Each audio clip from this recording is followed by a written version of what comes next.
अब देखेंगे रिप्रोडक्शन। ठीक, रिप्रोडक्शन सिस्टम ऑफ इंसेक्ट। ठीक, मतलब प्रजनक।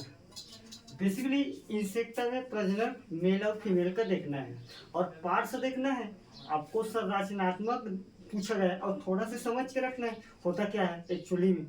तो प्रजनक के मतलब क्या होता है, अपने ही जैसे स्पीसीज या अपने ही जैसे इंसेक्ट पैदा करना। ठीक, प्रजनक के मतलब रिप्रोडक्शन सिस्टम का मतलब होता है अपने ही जैसे स्पीसीज को जन्म देना चाहे इंसान हो चाहे मनुष्य। हम भी तो मनुष्य अपने ही जैसे संतान का पैदा कर रहे हैं। प्लांट है तो प्लांट अपने ही जैसी स्पीसीज का पैदा कर रहे हैं, इंसेक्ट अपनी ही जैसी स्पीसीज का पैदा कर रहे हैं। हाँ, भले जीन लेवल पे, डीएनए लेवल पे, संरचनात्मक लेवल पे अलग अलग चेंज होगा, बाकी स्पीसीज तो सेम है ना। ठीक, तो बेसिकली प्रजनक उसी को बोलते हैं, जन्म देना रिप्रोडक्शन कहलाता है, रिप्रोडक्शन सिस्टम कहलाता है। बात समझ में आया। और जनरली इंसेक्ट में बाइसेक्सुअल रिप्रोडक्शन पाया जाता है। ठीक, इंसेक्ट में बाइसेक्सुअल पाया जाता है। बाइसेक्सुअल का मतलब क्या है, इसमें दोनों चाहे गेमेट के फ्यूजन से पाया जाएगा, चाहे बिना गेमेट के फ्यूजन से भी पाया जाएगा, फिर भी इसमें क्या अपने ही जैसे संतान पैदा करने की कैपेसिटी पाया जाता है। इसके कहने का मतलब जैसे पार्थिनोजेनेसिस, बिना फर्टिलाइजर का सीड का निर्माण करते हैं तो उसमें ये वाला कंडीशन पाया जाता है पार्थिनोजेनेसिस को। ये तो आप पढ़े होंगे हॉर्टिकल्चर में डेफिनेशन में। ठीक, तो ये बेसिकली ये दो टाइप्स होता है, दो टाइप्स। ठीक, एक होता है एक्सटर्नल, एक होता है बाह्य जीनेटिलिया प्रजनक।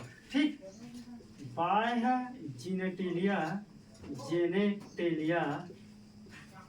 प्रजनक।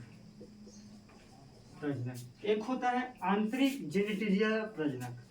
ठीक, आंतरिक जीनेटिलिया प्रजनक। जीनेटिलिया को इंग्लिश में ऐसे लिखते हैं जेनेटेलिया। ठीक, जेनेटिलिया प्रजनक बेसिकली जर्म निर्माण संबंधित आंतरिक जेनेटिलिया काम करता है। तो आप यहाँ लिखना जर्म उत्पादन से संबंधित है। बाहर क्या है, जो जर्म का पालन पोषण से संबंधित रहेगा, भाई पैदा करने बाहर में तो भाई कुछ ना कुछ उसके बाह्य आंतरिक जेनेटिलिया ऑर्गन तो काम करेगा कि नहीं करेगा, तो उसको बोलते हैं बाह्य जेनेटिलिया प्रजनक। ठीक है, तो ये प्रजनक के बारे में सामान्य डेफिनेशन टाइप है, इंट्रोडक्शन इतना तुमको पहले लिखना पड़ेगा। उसके बाद तुम आ जाओ चित्र में, यहाँ मिटा दे तुमने इसको। ठीक, अब ये चित्र में आ जाओ कौन कौन से पार्ट्स रहते हैं फीमेल के प्रजनक सिस्टम में। ठीक, बेसिकली एक रहता है ओवरी, ये भी ओवरी। बात समझिए। तो पार्ट्स को ठीक से लिखना पड़ता है। ठीक, तो अ पेयर ऑफ ओवरी पहला। ठीक, एक रहता है ओविडक्ट, दूसरा ओविडक्ट रहता है। एक रहता है सामान्य ओविडक्ट।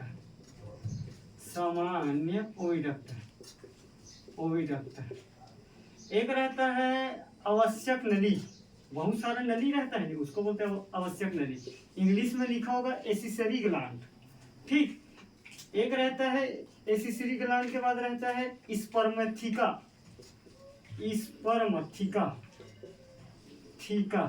ठीक, स्पर्मेथिका जहाँ स्पर्म स्टोरेज रहता है फीमेल के केस में। ठीक, एक रहता है वर्षा। ठीक, वर्षा बेसिकली सभी इंसेक्ट में नहीं पाया जाता है, मतलब वर्षा को लिखना पड़ेगा। वर्षा सभी इंसेक्ट में नहीं पाया जाता है, सम इंसेक्ट में पाया, सम मतलब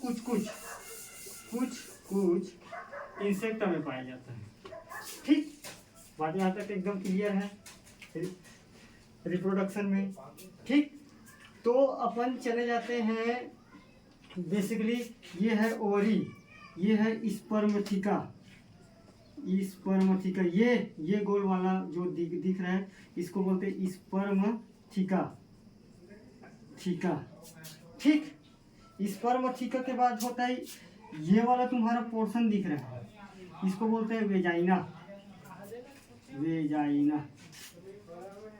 एक होता है कॉमन ओविडक्ट, जो सामान्य ओविडक्ट करके लिखा हूं ना, तो यहाँ से ये वाले पोर्शन को बोलते हैं सामान्य ओविडक्ट। सामान्य ओविडक्ट, ठीक है। एक है आवश्यक ग्लांड, ठीक, आवश्यक नली। तो ये है आवश्यक नली, ये दोनों आवश्यक नली, आवश्यक नली, ठीक। अब ये है ओवरी, तो ओवरी से यहाँ से जो क्रॉसिंग दिख रहा है, तो यहाँ अंडा रहता है और इसी अंडा के माध्यम से यहाँ आता है, किस पर आता है, इसमें आता है सामान्य ओविडक्ट में। इधर से भी आएगा ओविडक्ट में, सामान्य ओविडक्ट में। और यह सभी आवश्यक नली वेजाइना में खुलता है, ठीक है।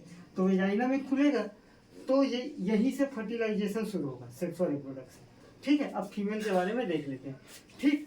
तो आप सिंपल से आप पार्ट से याद रखो कि कितना पार्ट होता है, कहाँ कैसे होता है। ओवरी के एक ओवरी को ओवियोरोल बोलते हैं। मैं अंदर जाना नहीं चाहता क्योंकि मैं सामान्य स्ट्रक्चर संरचना करके लिखा है, तो मैं संरचना ही बताना चाह रहा हूँ क्या क्या होता है।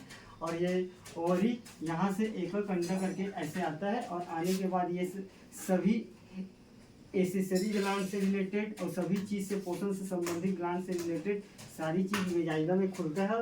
और वेजाइना में खुलने के बाद जो हमारा अंडा आया है उसकी बढ़वार होता है और बढ़वार के बाद बच्चा पैदा होता है। तो बेसिकली यही है रिप्रोडक्शन सिस्टम में।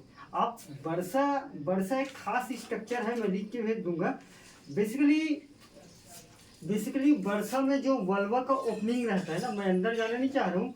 वल्वा एक रिप्रोडक्शन से संबंधित एक पार्ट्स है वल्वा, और यही वल्वा में ना वर्षा ओपनिंग होता है, ठीक। तो मैं लिख के भेज दूंगा, आप समझ जाओगे। इतना ही है इस पर, बात समझ में आया, ठीक।